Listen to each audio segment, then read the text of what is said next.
ally.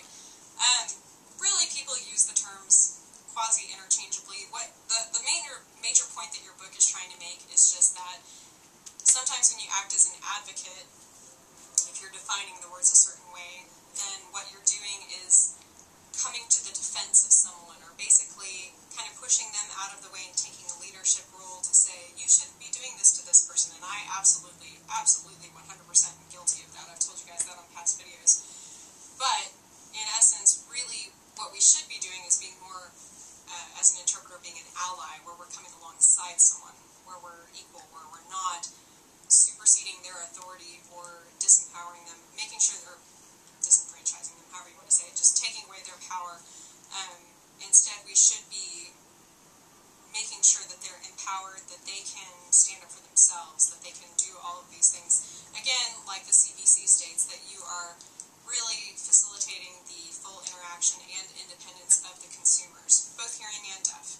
And so it's important that I'm not overstepping my bounds as the interpreter. And I'm 100% guilty of that, and probably everybody is. You know, anybody who thinks that they followed the CPC 100%, it's impossible. Everyone's going to make mistakes, or you're going to do something and then look back on it later and reflect and think, you know, I probably should have handled it this way. If I had my certification revoked for every breach of the CPC I've ever made, and truly of anybody, we would all have our certifications revoked. But the idea is to learn from any mistakes that you're making, apologize for them, own up to them. I definitely do that. If I think that I've messed up, I'm the first person to go up to somebody and say, you know what, I probably shouldn't have handled that way, and I apologize. And then just moving forward from there.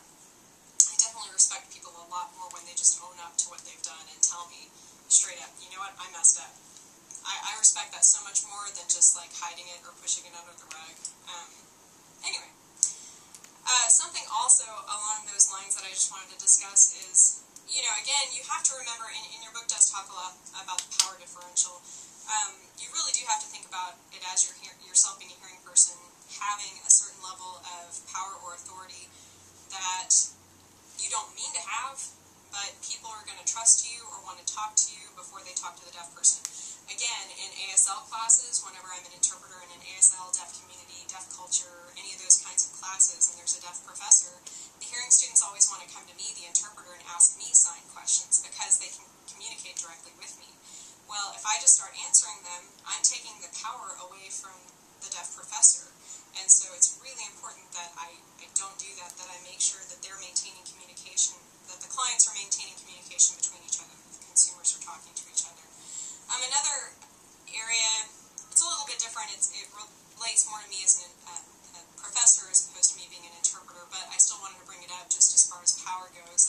You know, working for the college, I was offered a position to be the head of the department, and I kind of was confused about that because my colleague, who was deaf at the time, had a higher level degree than I did, had worked there longer than I had, or had at least had worked there the same amount of time I had, but had worked in settings, university settings and college settings longer than I had as a professor.